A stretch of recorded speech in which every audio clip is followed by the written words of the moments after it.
Recording in progress. કરીએ શરૂઆત. મંગલાચરણ.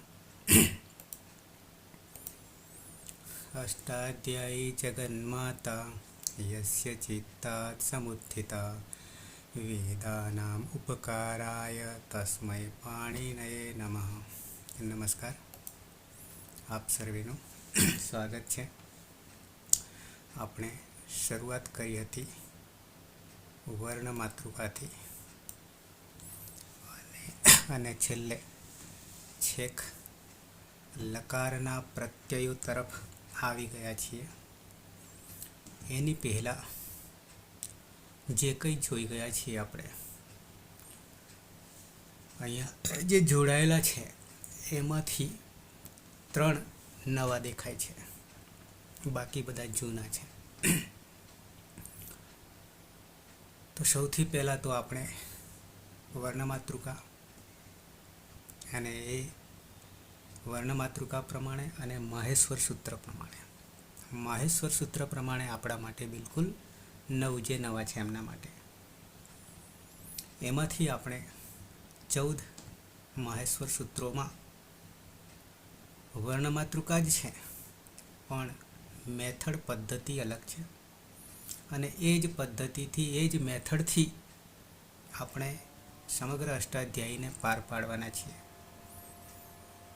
એ 14 સૂત્રોમાંથી આપણને 44 પ્રત્યાહાર મળ્યા, અનુબંધ, સંક્ષિપ્ત, લાઘવતા.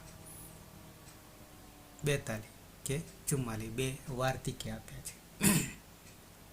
વર્ણો પ્રમાણે જ પ્રત્યાહારો મળ્યા છે, બાકી તો ઘણા બધા બને છે, પણ જેટલાનો ઉપયોગ કરવાનો છે એટલા જ આપણે લેવાના છીએ.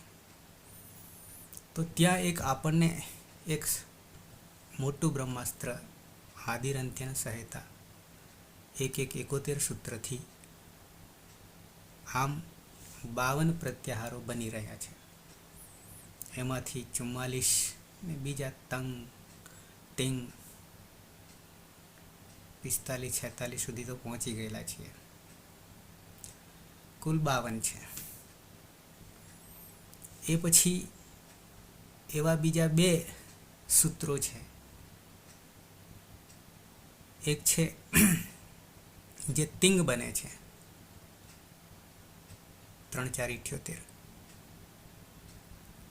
તિપ્તશ્ચી સિપ્તસ્તમિપ વસ્મસ્ત આતામ જથા સાતામ ધમ એટ વહી મયમ બરાબર તિંગ બને છે. અને એના પછી સુપ, જેમાં 21 પ્રત્યયો છે. એ 4, 1, 2 નંબરનું સૂત્ર છે. તો સંક્ષિપ્તતા, લાઘવતા લાવવા માટે આ એક જ ભાષા એવી છે, એક જ આ ગ્રંથ એવો છે કે જેની તોલે કોઈ આવવાનું નહીં, ન ભૂતો ન ભવિષ્યથી. એ પછી આપણે ઉચ્ચારણ સ્થાન, જન્મ આપ્યા પછી, વર્ણોને જન્મ આપ્યા પછી ઉચ્ચારણ સ્થાન, દરેકના કુળ કયા કયા છે, ક્યાંથી જન્મ્યા છે, મા બાપની ઓળખ કરી. અને એ ઓળખ કર્યા પછી મોટા થયા તો પ્રયત્નોની વાત આવી, બાહ્ય પ્રયત્ન અને આભ્યંતર પ્રયત્ન. બાહ્ય પ્રયત્નમાં 11, પાછલા 3 માત્ર અચને, આભ્યંતર પ્રયત્નમાં 5. પછી કોણ કોના સવર્ણ છે આ વસ્તુ જોઈ. એમ કરતાં કરતાં છેલ્લે આપણે આવ્યા છેક લકારો સુધી આવ્યા છે. પણ લકારો સુધી પહોંચતા પહેલાં હજી આપણે શું કરવાનું છે,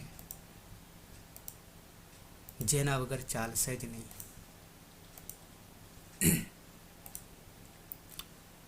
આ પ્રત્યાહારો વર્ણમાતૃકામાંથી છેલ્લે આપણે અદંત અંગ અને અનદંત અંગ વાત કરી રહ્યા હતા. અદંત ધાતુઓમાં 10 ગણમાં વિભાજિત ધાતુઓ છે. એમાં 4 ગણ, 1, 4, 6, 10 અહીંયા આપણે 1 2 3 4 એવું નહીં કરતા, પણ 1 4 6 10 લકારોમાં પણ એવું થશે. નામકરણની દ્રષ્ટિએ અને પ્રક્રિયાની દ્રષ્ટિએ બંને વસ્તુ ક્રમમાં નહીં રહે. કેમ ક્રમમાં નહીં રહે? ક્રમમાં નહીં છતાં ક્રમમાં કરીએ છીએ. તો એક ભવાદી ભૂ ધાતુના આધારે, પહેલા ગણના આધારે ગણનું નામ ભવાદી ગણ. દરેકમાં 10 10માં આવું છે. બીજો ચોથો દિવાદી, ભવાદી 993 ધાતુઓ, દિવાદી 140, તુદાદી 157, ચુરાદી 410 બરાબર 1700 ધાતુ. આ ધાતુઓમાં તિંગ સાર્વધાતુક પ્રત્યય લગાવીએ છીએ ત્યારે વિકરણ પ્રત્યય. વિકરણ પ્રત્યય તો સાર્વધાતુક તિંગ લગાવીએ ત્યારે 10 10 લકારમાં, 10 10 ગણમાં લાગુ પડશે. ગણ જે તે ગણનો વિકરણ પ્રત્યય આવશે. ક્યારે?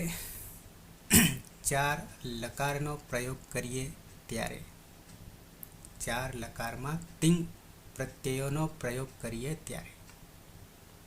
કેમ? તો એના માટે એક ઓળખ છે આપણા માટે કે સાર્વધાતુક કોને કહેવું અને આર્ધધાતુક કોને કહેવું. આ પાયામાં છે. સાર્વધાતુક હોય પ્રત્યયો તો એને તો પ્રક્રિયા દરમિયાન વિકરણ પ્રત્યય આવશે. વિકરણ પ્રત્યય આવશે. કર્મણી પ્રયોગ હોય, કર્તરી પ્રયોગ હોય, કર્મણી પ્રયોગ હોય કે ભાવે પ્રયોગ હોય. કર્તરી પ્રયોગમાં અને કર્મણી ને ભાવેમાં બધામાં એક વિકરણ પ્રત્યય, બેમાં પાછલામાં યક થઈ જશે.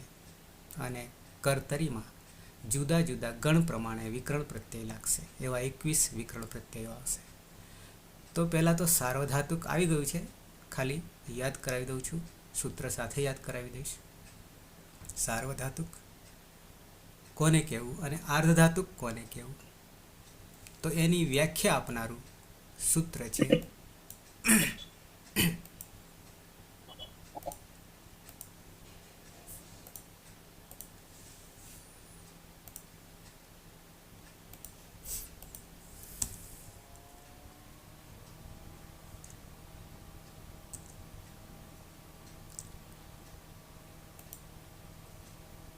तिंशित् सार्वधातुकम्.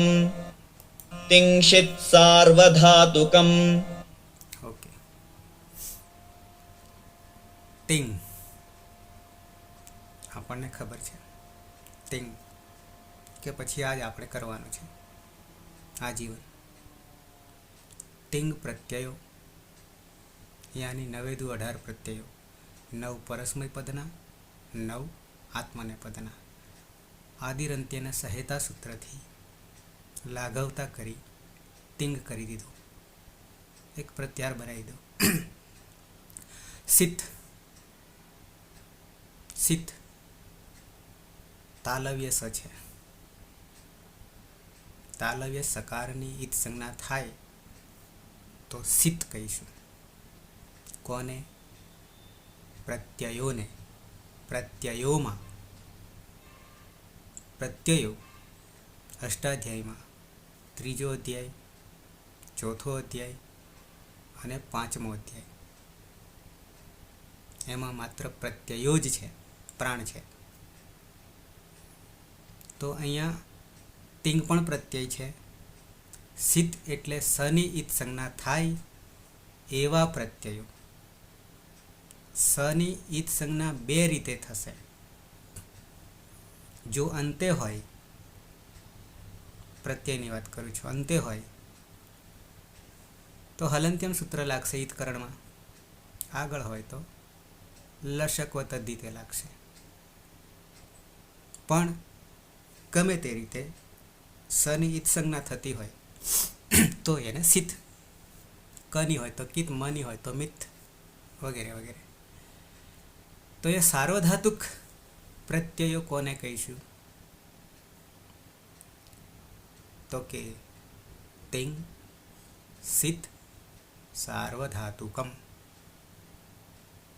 તિંગ સિત પ્રથમા એક વચન, સાર્વધાતુકમ પ્રથમા એક વચન. નામકરણ છે, નામકરણ છે. સંજ્ઞા યાની નામકરણ. શું નામકરણ આપે છે? સાર્વધાતુક સંજ્ઞા. સાર્વધાતુક કોને કહીશું અને આર્ધધાતુક કોને કહીશું?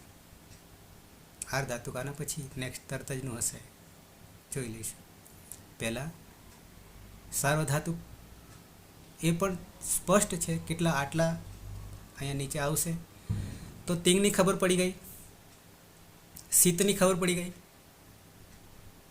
તો એને સાર્વધાતુક કહીશું. નામકરણ સાર્વધાતુક કહીશું. અધિકાર, અધિકાર બોર્ડર, આપણો હક ક્યાં સુધી ચાલશે? તો અધિકાર પ્રત્યયોનો છે. પ્રાણ પ્રત્યય ક્યાં લાગે? પરશ્ચ, કોની પછી? પ્રકૃતિની પછી. પછી ત્રીજું એ આદિ ઉદાત્તશ્ચ. આ પ્રત્યયોમાં આગળનો વર્ણ જે છે યાની અચ છે, કારણ કે ઉદાત્ત અનુદાત્ત અચને લાગે, તો આદિ ઉદાત્તશ્ચ આદ્ય ઉદાત્તશ્ચ. 3 અધિકાર છે અને નવો અધિકાર ધાતોહો. 3 1 ને 91. આ 3 4 113 છે. આ સૂત્ર જે છે તિંગ સિત સાર્વધાતુકમ, ત્રીજો અધ્યાય ચોથો પાદ 113મું સૂત્ર છે. લગભગ 17 સૂત્રો છે, 117. તો 3 1 91 ધાતોહો, ત્યાંથી અધિકાર ચાલી આવ્યો છે. ધાતુની પછી તિંગ સિત પ્રત્યય જ્યારે લાગે છે ત્યારે સાર્વધાતુકમ કહે છે. તિંગ તો 10 લકારને લાગવાના છે, 10 લકારને, પણ પછી શરત છે પાછી. અને સિત સનિત સંજ્ઞા થાય તે ધાતુભ્ય વિહિતા, ધાતુઓથી યુક્ત. તિંગ પ્રત્યયા, ધાતુઓ 1930. તિંગ પ્રત્યયા, તિંગ પ્રત્યયો 18. તથા શીત પ્રત્યયા, સની હિત સંજ્ઞા થાય તેવા પ્રત્યયો સાર્વધાતુક સંજ્ઞકાહ સંતિ. એમનું એક નવું નામકરણ આપી દઈએ. શું? તો કે સાર્વધાતુક, આવું નામ આપી દઈશું. એવા કેટલા છે? એક તો આ 3 4 78મું જે સૂત્ર છે બરાબર તિંગ, એટલે કે 9 દુ 18. એ ક્યારે લાગશે? કારણ કે એ તો 10 લકારને લાગવાના છે. જોઈએ અહીંયા સાર્વધાતુક સંજ્ઞક પ્રત્યયાનામ આવલી યમ, નામાવલી. અ તિંગ પ્રત્યયા, તો એ આપણું સૂત્ર જ છે 3 4 78. અહીંયાથી તીથી લઈને અંગ સુધી બરાબર તિંગ, આદિરંત્યનું સહેતા. આજીવન કામ કરવાનું છે એટલે યાદ રહી જશે. પછી નંબર 2 શીત પ્રત્યયા. શીત પ્રત્યયો કયા છે? આંકડો ફિક્સ છે. વિકરણ પ્રત્યયોમાં 6 છે. વિકરણ પ્રત્યય, ધાતુ પછી પ્રત્યય લાગે છે, પણ પ્રત્યયની વચ્ચે વિકરણ આવશે.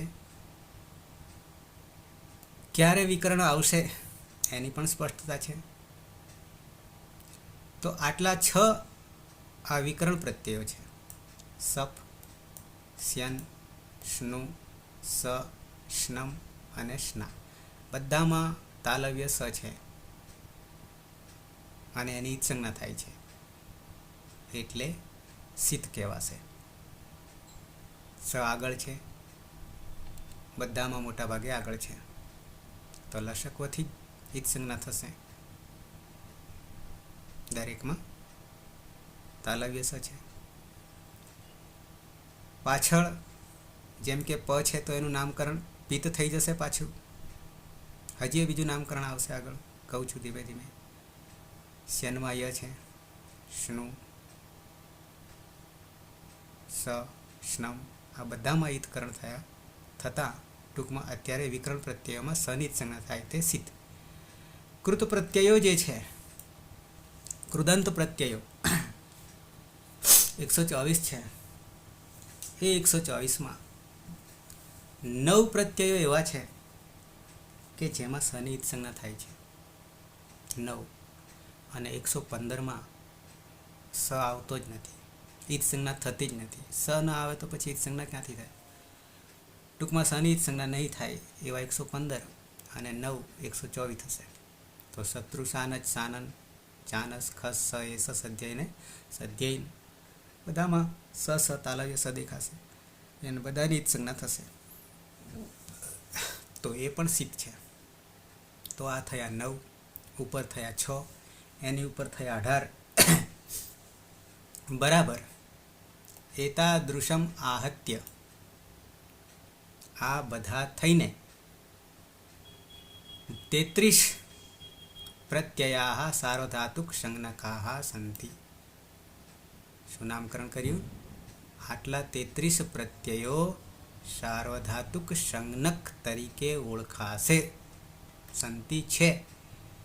આપણો 33નો આંકડો બીજે ક્યાં છે? 33નો આંકડો વર્ણમાલામાં હલ.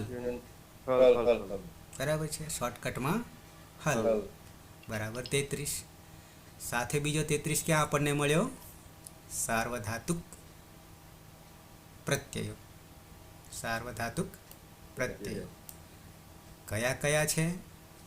તો કે 9 દુ 18, વિકરણ 6 અને કૃદંત 9.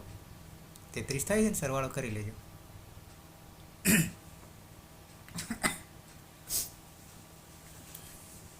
બરાબર છે. તો અહીંયાથી ઓળખ એટલી આપણે કરવાની હતી કે સાર્વધાતુક કોને કહીશું. પછી હજી અંદર પ્રકાર પડશે. જોડે જોડે જ અડીને જ બેઠું છે.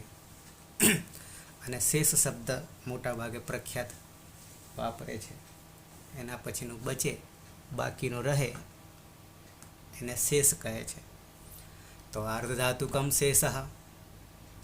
આ સિવાયના જે કંઈ પ્રત્યયો બચે છે 33 સિવાયના, 33 સિવાયના કેટલા છે એ ટોટલ ગણતરી પણ આપણે ફિક્સ છે. જેમ કે ધાતુને લાગનારા પ્રત્યયો 4 પ્રકારના: સનાદિ 12, ટિંગ 18, વિકરણ 21 અને કૃદંત 124.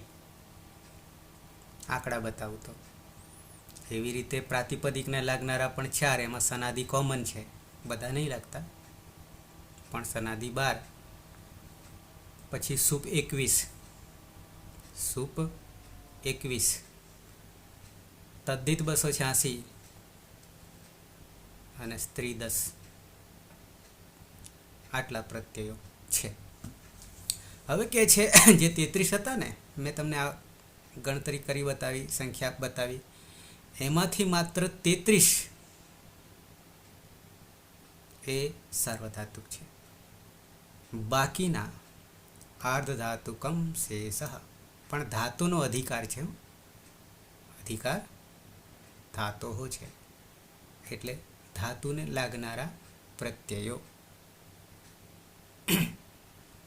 અર્ધધાતુકમ પ્રથમા એક વચન, શેષ પ્રથમા એક વચન, એનો એ જ અધિકાર ઉમેરાઈશું સાર્વધાતુકની જગ્યાએ અર્ધધાતુક.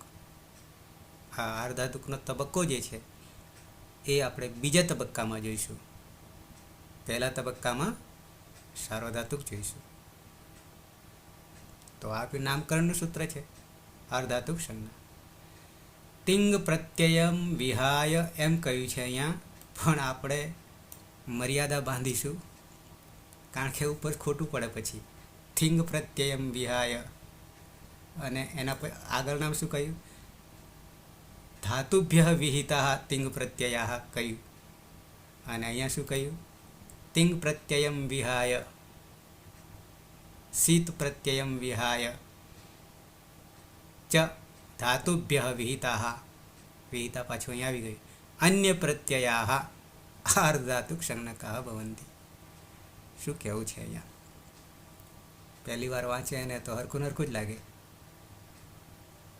કે અહીંયા વિહિત છે, તિંગ ત્યાંય હતું, શીત પ્રત્યય વિહાય ત્યાં સુધી કદાચ બરાબર છે, પણ આ તિંગ પ્રત્યય વિહાય એમ છે. કરીએ સ્પષ્ટતા.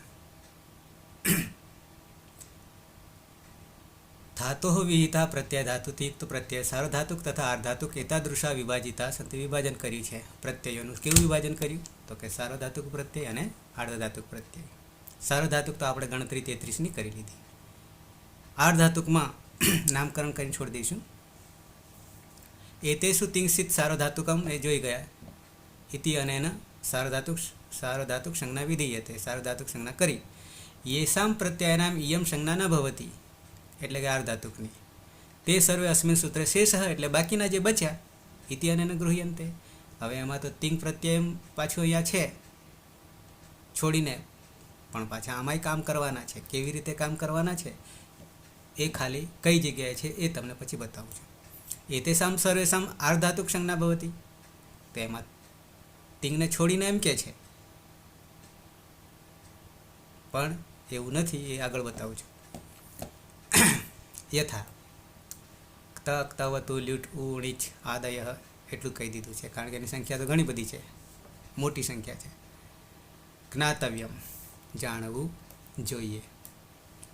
અસ્મિન સૂત્રે શેષ, બાકીના.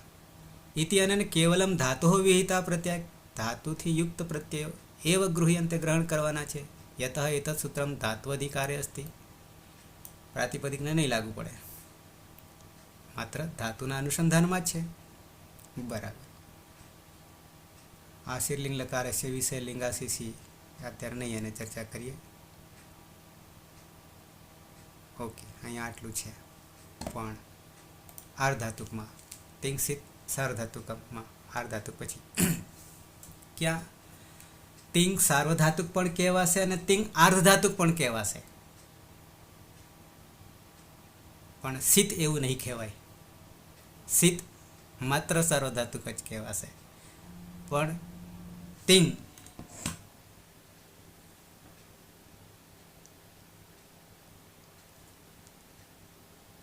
શૈલેષભાઈ લેક્ચર છે પછી કરું.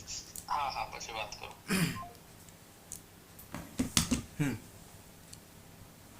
શીત જે છે એ ક્યાંય આર્ધાતુક તરીકે નહીં ઓળખાય, સાર્વધાતુક તરીકે જ ઓળખાશે.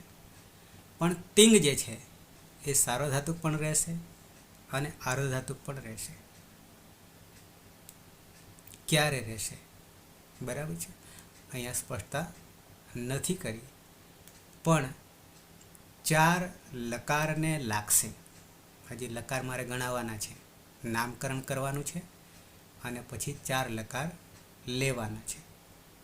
4 લકાર એટલે કાળ, કાળનો અળ બરાબર લકાર, પાછળ એકલો લ બચે. કેવી રીતે હું તમને લખીને બતાવીશ તો ખબર પડશે. ટૂંકમાં 4 કાળને,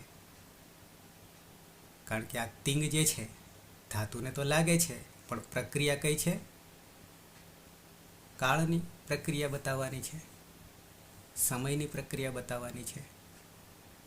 ત્યારે 4 લકાર 10માંથી પહેલો લટ લકાર છે, જેને વર્તમાન કાળ કહીશું. બીજો લંગ લકાર છે, જેને હ્યસ્તન ભૂતકાળ કહીશું. ત્રીજો લોટ લકાર છે. ચોથો વિધિલિંગ લકાર છે, વિદ્યાર્થ, આજ્ઞાર્થ ને વિદ્યાર્થ. 2 અર્થ બતાવે છે, 2 સમય બતાવે છે, કાળ બતાવે છે. આટલા લકારને, 4 લકારને તિંગ પ્રત્યય અને બધું 18, બાકીના 6 ને પણ તિંગ જ લાગવાના છે. આ ચારને લગાડીએ ત્યારે આ ટિંગ સાર્વધાતુક તરીકે ઓળખાશે. ટિંગ સાર્વધાતુક તરીકે ઓળખાશે. બીજું,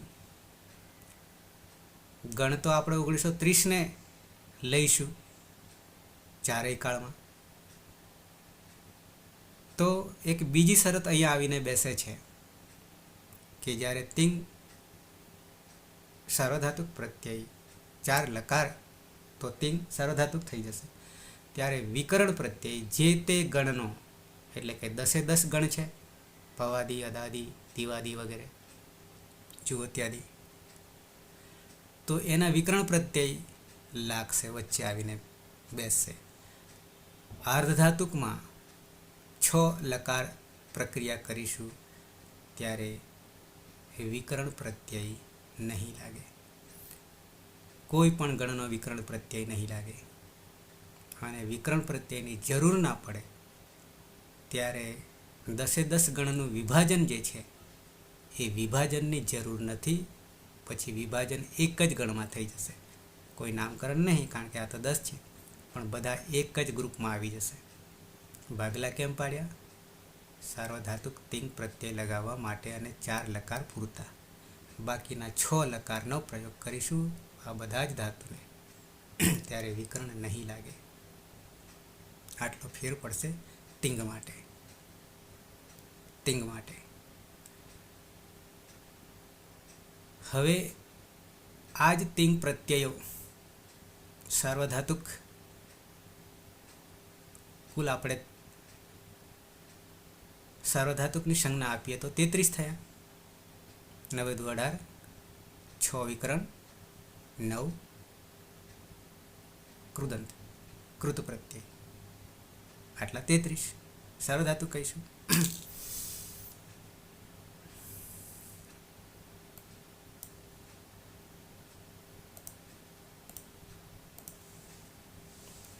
અદંત અનદંત ખબર પડી ગઈ હશે. અને હજી એક ત્રીજું ઉમેરવાનું છે, અભ્યસ્ત. અદંત અંગ, અનદંત અંગ અને અભ્યસ્ત અંગ. અદંત અંગ વિકરણ પ્રત્યય લગાવતા અંતે અ રહે, અંગ કાર્ય જેને કહીશું તેને અદંત અંગ કહીશું.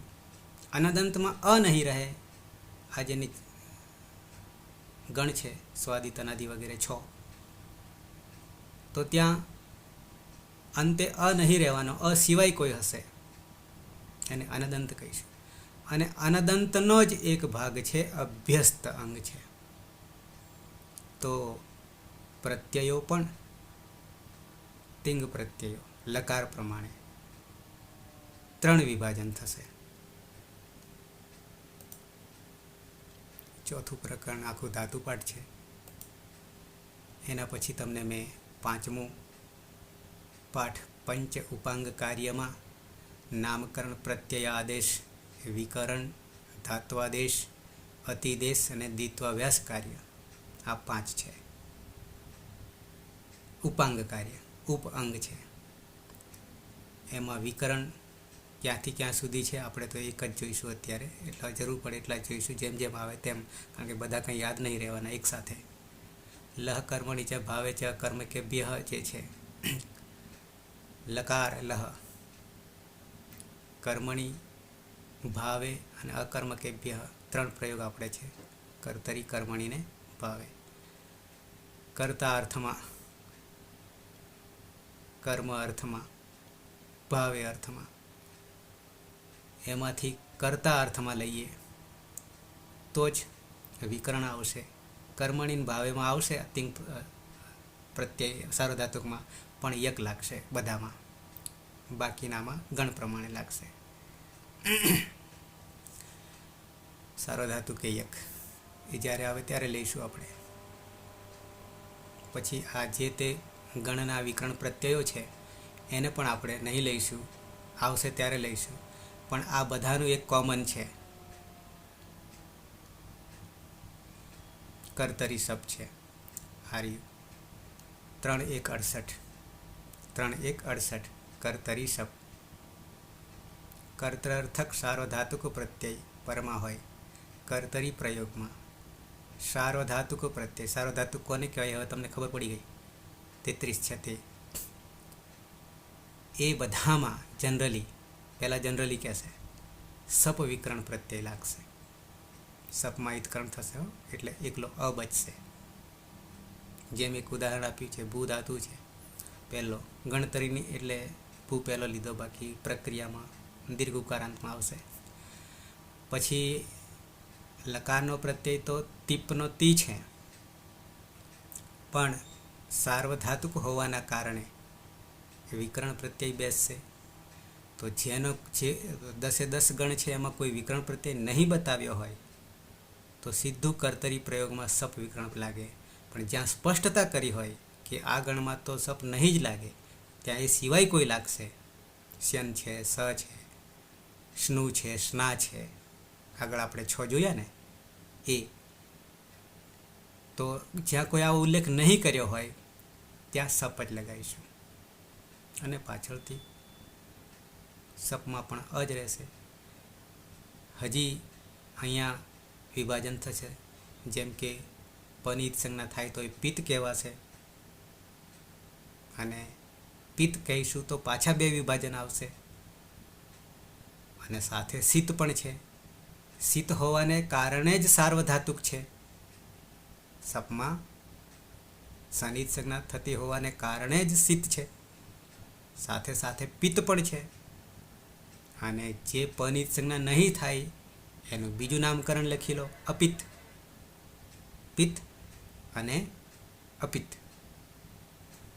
પિત્ત અને અપિત્ત નામકરણ પાડવામાં બહુ સહેલા પાડે છે. શેષ બાકીના બરાબર.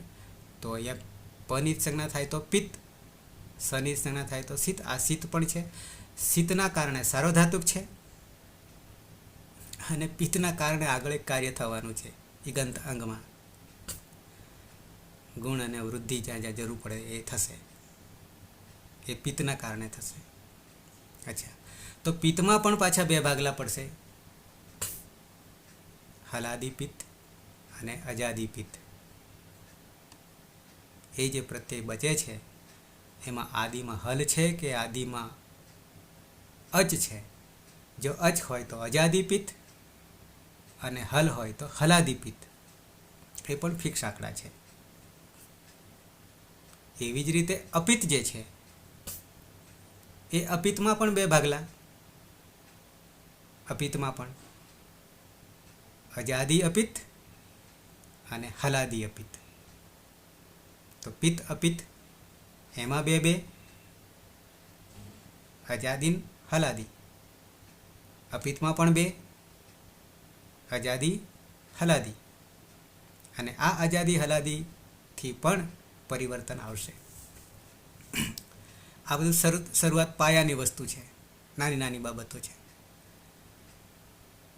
ભવતી તો બહુ વાર લાગશે, સીધું નહીં બનતું, કારણ કે વચ્ચે બીજા સૂત્રો આવે છે સંધિના, ત્યારે ભવતી થશે. એટલે એ અત્યારે નહીં જોતા. આ રે વિકરણો કા પિત્ત અપિત્ત વિભાગ. વિકરણો વિકરણ પ્રત્યય ક્યાં લાગે? 10 ગણના વિકરણ પ્રત્યય છે. તિંગ સાર્વધાતુક પ્રત્યય લગાવીએ ત્યારે. શું કહે છે અહીંયા? આપણા 6 શીત હતા ને વિકરણ પ્રત્યય, 6 શીત હતા. શીત હોવાને કારણે સાર્વધાતુક, પણ બધા પિત્ત નથી. બધા 6 માંથી 6 પિત્ત નથી. પિત્તમાં કોણ છે? એક જ છે, એકલો સપ જ છે. કારણ કે ત્યાં જ પ છે. બાકી બધા આસ્યન, સ્નુ, શ, સ્નમ, સ્ના એ બધા અપિત્ત છે. એ બધા અપિત્ત છે. પછી ગ્રુપ પાડીએ છીએ આગળ જતા. તો અપિત્ત થઈ ગયા. તો અપિત્ત કોને કહીશું? જ્યાં પની સંજ્ઞા થતી જ નહીં. પ આવવાનો જ નથી ને. પ આવવાનો જ નહીં ને. પછી પિત્તની વાત જ ક્યાં આવે? તો એનું નામકરણ પડી જાય છે અપિત્ત. અપિત્ત, પિત્ત અપિત્ત. પની સંજ્ઞા થાય તે પિત્ત, સની થાય તે શીત. શીત હોવાથી સાર્વધાતુક, પિત્ત હોવાથી પની સંજ્ઞા થતી પિત્ત હોવાથી પિત્ત, અને પિત્ત ન હોવાથી પની સંજ્ઞા નહીં થાય તો એ બધા અપિત્ત. તો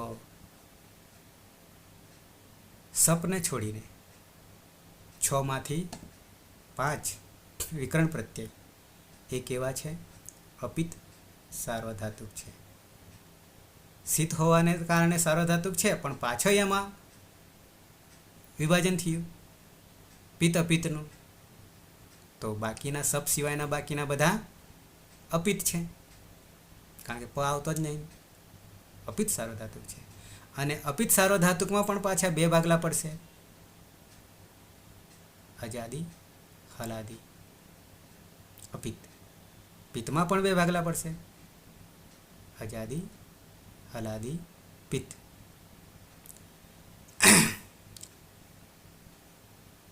એક ઉ જે છે વિકરણ, ઉ વાર લાગશે અને બીજા તબક્કામાં આવશે. એ ઉ શીત નહીં, ઉ શીત નહીં એટલે સાર્વધાતુક નહીં, આર્ધધાતુક છે. એની અહીંયા જરૂર નહીં, આપણે ખાલી શીતની કે સાર્વધાતુકની વાત કરીએ તો. વિકરણ કેવી રીતે લાગે એની વિધિ જે છે એ આગળ બતાવીશું એમ કરીને અહીંયા છટકી ગયા છે, વાંધો નહીં.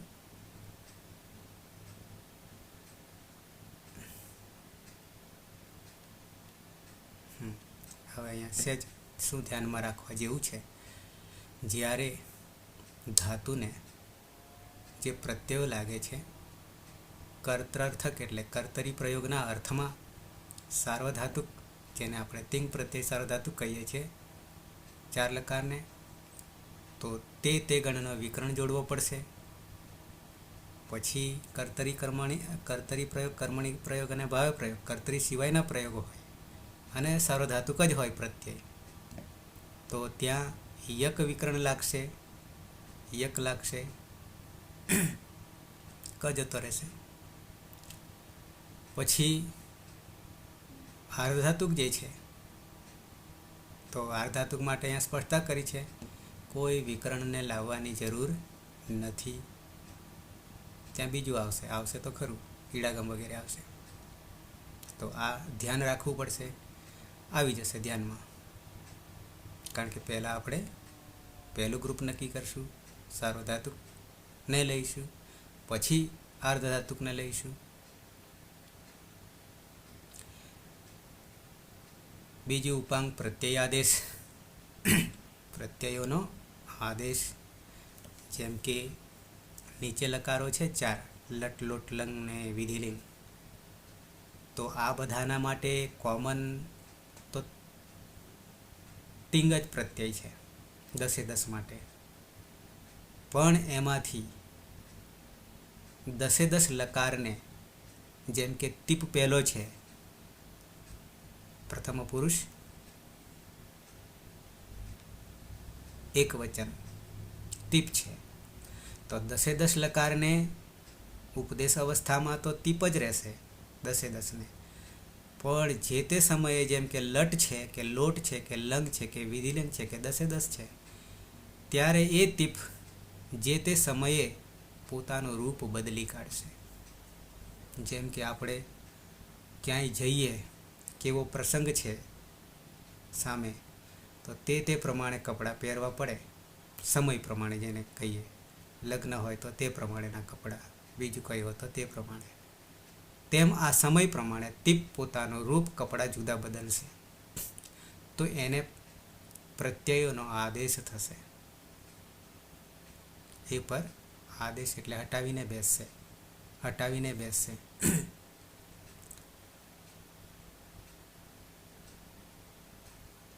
ચાર લકાર સાર્વધાતુક તિંગ કહેવાશે.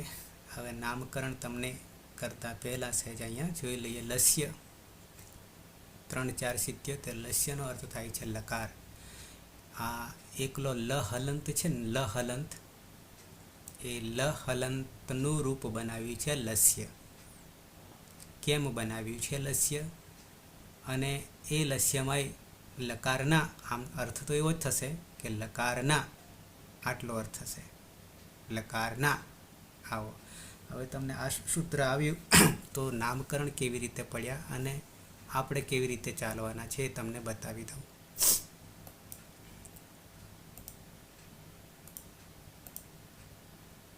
આ મારે લખવું પડશે નવા માટે.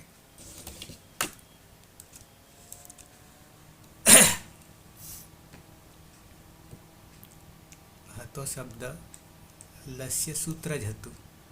લસ્ય કોનું રૂપ બનાવ્યું? લનું. એકલા હલંત લનું. શું બન્યું? તો કે લસ્ય બન્યું. ઓકે. આ જે લ જે છે નામકરણ કરીએ તો આપણે ગુજરાતીમાં જેમ કરીએ છીએ કાળનો અળ, કાળનો અળ, કમળનો ક વગેરે વગેરે, ગણપતિનો ગ કે જેમ આવું આપણે શરૂઆતમાં ભણતા હતા પહેલા ધોરણમાં. તો એ જ સમયનો કાળનો અળનો લ કરી દીધો અને પાછળ કાર જોડી દીધો. એ તમને આગળ એકલા આ રેપ સિવાય બાકીના બધામાં કાર લાગે છે તેમ અહીંયા લકાર અને એ જ લસ્ય રૂપ બનાવ્યું. નામકરણમાં આવીએ તો આ જ લકારમાં, આ જ લમાં, આ લ જે છે ને એનું મૂળ રૂપ સ્વરૂપ જે છે એ આવું છે, આવું છે. લમાં રહેલો અ, લમાં રહેલો અ,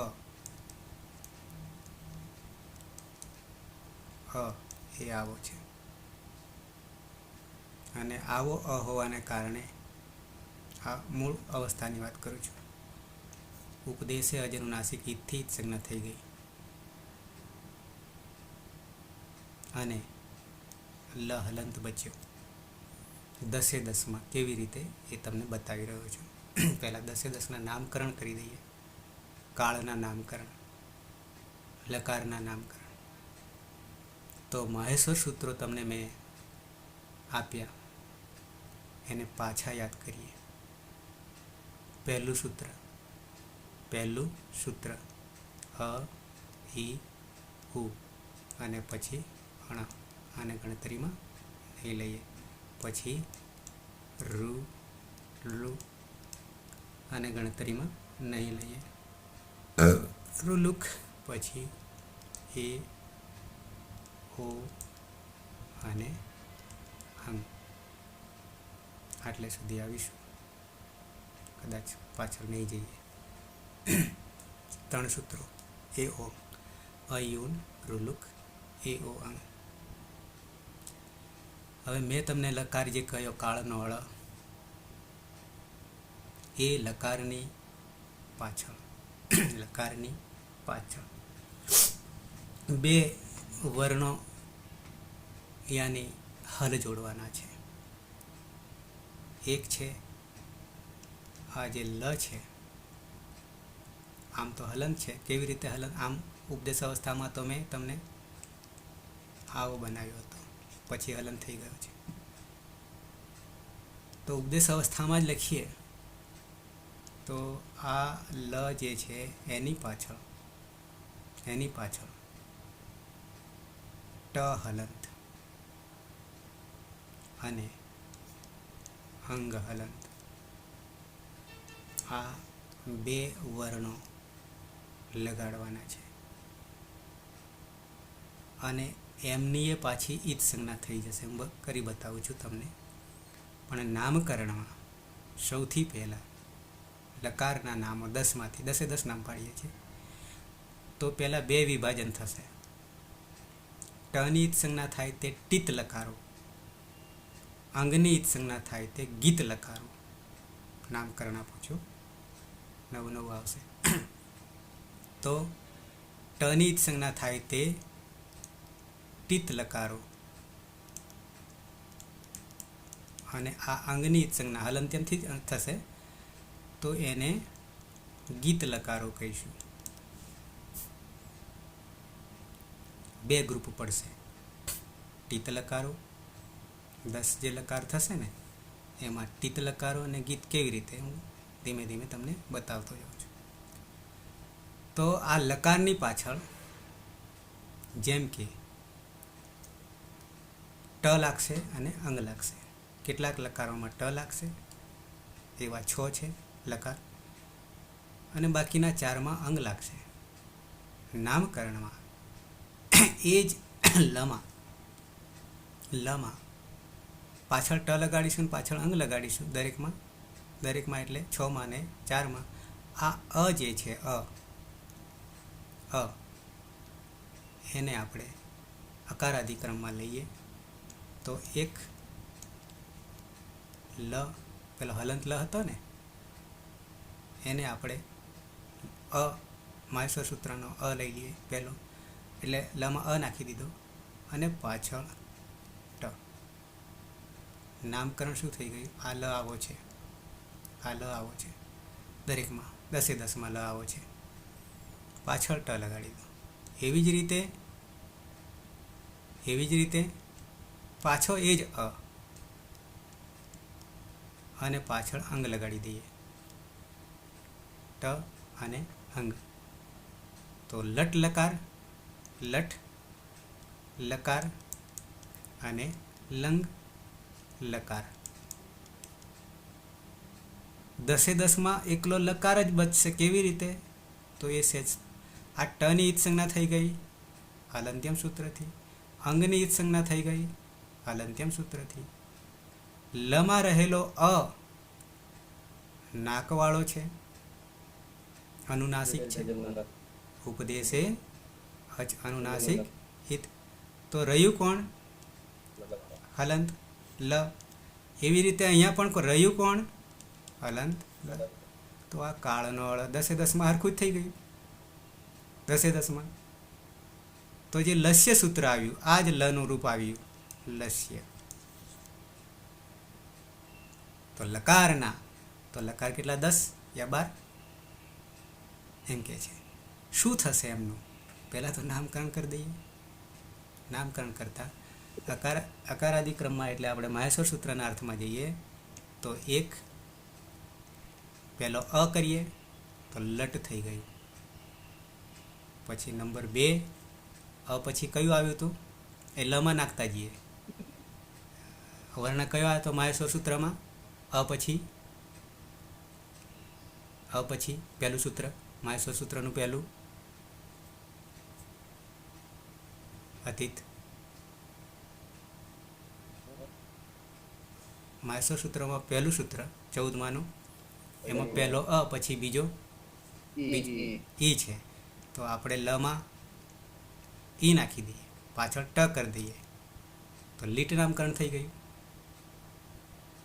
લીટ નામકરણ લટ લીટ ક્રમાનુસાર નામકરણમાં બધા ભાઈઓ હરખા હોય ને, આ બધા સમય છે, આખરે તો કાળ છે 3.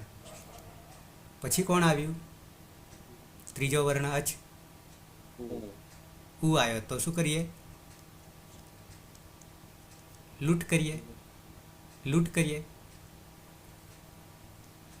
પછી કોણ આવ્યું? અ ઈ ઉ પછી રૂ આવ્યો ને, અ ઈ ઉન પછી રૂ આવ્યો ને, તો લૂ કરી દઈએ. પાછળ આવું થાય નામકરણ કરવા જઈએ તો. પછી અ ઈ ઉ રૂ પછી અ ઈ ઉન રૂ લુક, લુ પણ છે, એ ઓ. તો એ રીતે નામકરણ કરવા જઈએ તો લુ પણ આપણી પાસે છે. આ બાજુ જ ગણતા જઈએ, લૂંટ પણ છે, પછી લેટ 2 રીતે આવશે, સામે પણ આવશે ટ અને લોટ આવશે. લોટ આવશે. 6 ખાલી નામકરણ, અર્થ પછી જાણીશું. આ બાજુ પાછા અંગમાં ગણીએ તો લંગ પાછા પહેલેથી, પછી લિયંગ, એમાં 2 ભાગલા પડશે, વિધિલિંગ ને આશીર્લિંગ, વિધિલિંગ અને આશીર્લિંગ, વિધિલિંગ અને આશીર્લિંગ 2 ભાગલા પડશે. પછી લુઅંગ અને લુઅંગ, આવા 4 જ રહેશે, આવા 4 જ રહેશે. આ બાજુ 6 રહેશે.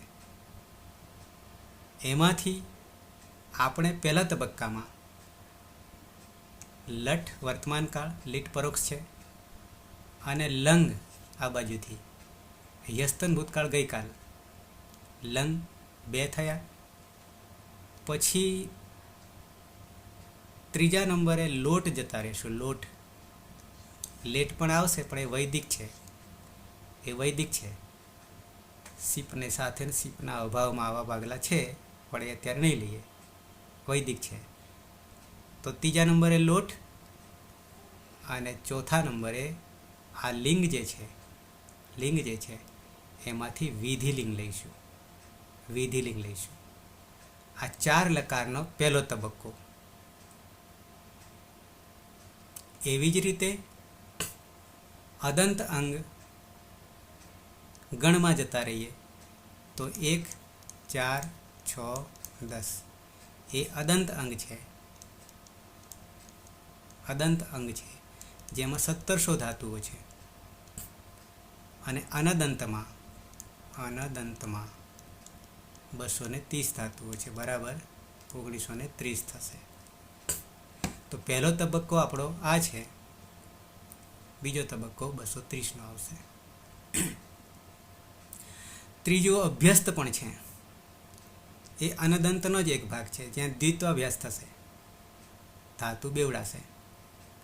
ત્રણેયમાં અદંત અંગના પ્રત્યયો લકારના, લકાર જે આપણે તમને ઉપર 4 મેં ગણાયા ને, આમ 10 છે, એ 10માંથી આપણે 4 પહેલા તબક્કામાં લીધા. કયા? તો કે લટ, લંગ, લોટ અને વિધિલિંગ, વિધિલિંગ. અચ્છા, વર્તમાન એ લટ, પાછું વર્તમાન કોને કહીશું એ પાછો પ્રશ્ન છે, સમજાવવો પડશે.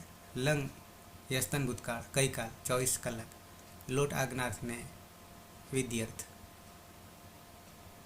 આ 4 લકાર કાળના 10 ગણ એટલે 1930 ધાતુઓના રૂપો બનાવીએ ત્યારે આ 4 માટે વિકરણ પ્રત્યય આવીને વચ્ચે બેસશે, બાકીના 6માં નહીં બેસે, બાકીના 6માં નહીં બેસે. પછી અદંત અંગ, અનદંત અંગ. પહેલાં આપણે અદંત અંગ લઈશું, પછી અનદંત લઈશું.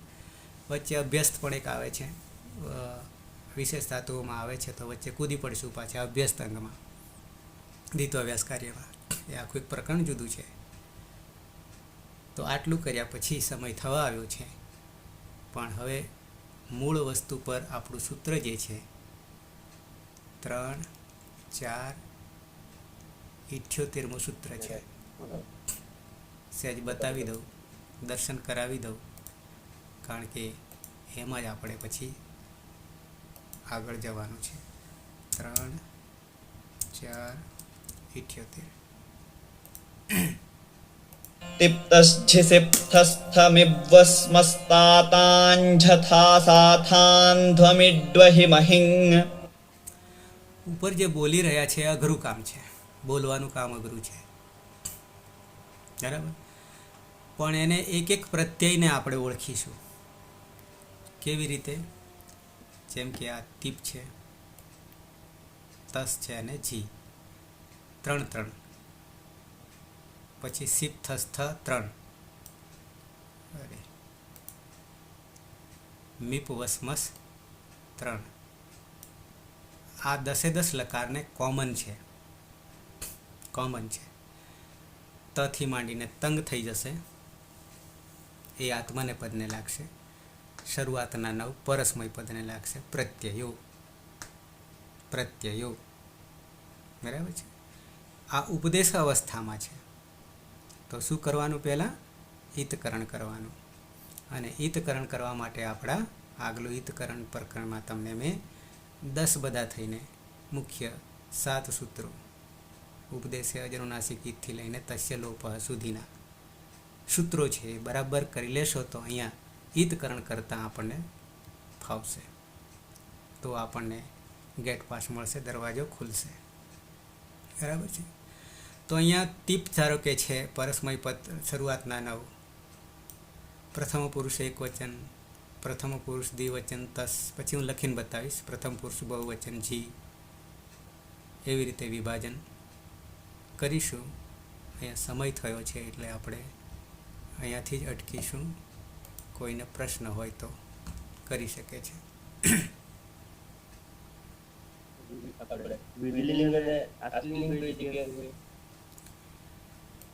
વિધિલિંગ અને આશીર્લિંગ લિંગ લકારના 2 ભાગલા પડ્યા. બરાબર છે.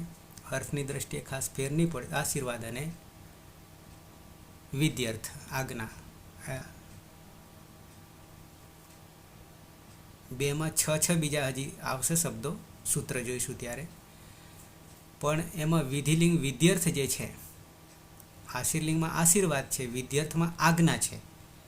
કે જેમ કે ત્વમ ખાદ, ત્વમ પીબ, તું ખા, તું પી, એમ કહીએ ને આપણે. અને પેલું આશીર્વાદમાં તો ભૂયાત થાઓ, તમને આ પદ મળો, એમ આશીર્વાદ આપીશું. આવો 2માં ફેર રહેશે. પણ એમાંથી વિદ્યાર્થ જ આપણે પ્રથમ તબક્કામાં અને આશીર્લિંગ બીજા તબક્કામાં આવશે. કારણ કે એને આર્ધાતુક તિંગ થઈ જશે એટલા માટે. એટલે અત્યારે માત્ર વિધિ બરાબર. એ પાછો વિધિ આવશે ત્યારે લકારમાં આપણે એને પાછા વિશેષ સ્પષ્ટતા કરીશું કે આટલા અર્થો કરવા હોય તો વિદ્યર્થ 6 છે એવા. બરાબર. પ્રાર્થના આદેશ. કોઈને આપણે છોકરાને ટ્યુશનમાં મૂકવું છે તો આને ભણાવજે, હું તને આટલું આપીશ. વિધિ. એવા 6 આવશે. હું તમને સૂત્ર બતાવીશ. આવશે તેમ કર્મણ. ટપ્પો પડે છે કે બાઉન્સર? બરાબર. ના પડે તો એ ચિંતા નહીં. પછી આ બેટિંગ જ કરવાનું છે આગળ. અને આ જ લઈને ટપ્પો પાડવાનો છે. બાઉન્સર જવા દેવો નહીં. તો આવતીકાલે જો બને તો આ 9 દુ 18 પ્રત્યયો છે. કયા? 3 4 78મું સૂત્ર, યાની તિપ્તસ્છી ની પહેલી હરોળ બનાવવાની, પછી બીજી સિપ્તસ્થ બનાવવાની, ત્રીજી મીપવસમસ બનાવવાની. લખીને બતાવી દઉં કે સમય ખાસો થઈ ગયો છે. કાલે છે કોઈને સિવાય પ્રશ્ન? નથી. જિજ્ઞેશ ચાલુ છે? ફાફડા જલેબી? ફાફડા યાદ આવે છે પણ છે કંઈ બીજું? જિજ્ઞેશ ચોળાફળી. મંગલાચરણ કરીએ, સમાપન કરીએ મંગલાચરણથી.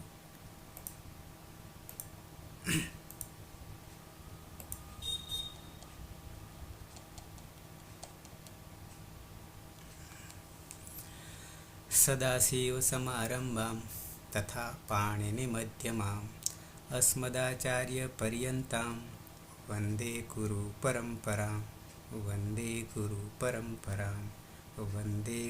પરંપરામ. શુભરાત્રિ. કાલે પાછા 9 વાગે મળીએ છીએ. બને ત્યાં સુધી 9 થતાની સાથે જોડાઈ જઈએ તો મારે સમય ના બગાડવો પડે. પાછળ એટલા મોડું ના કરીએ.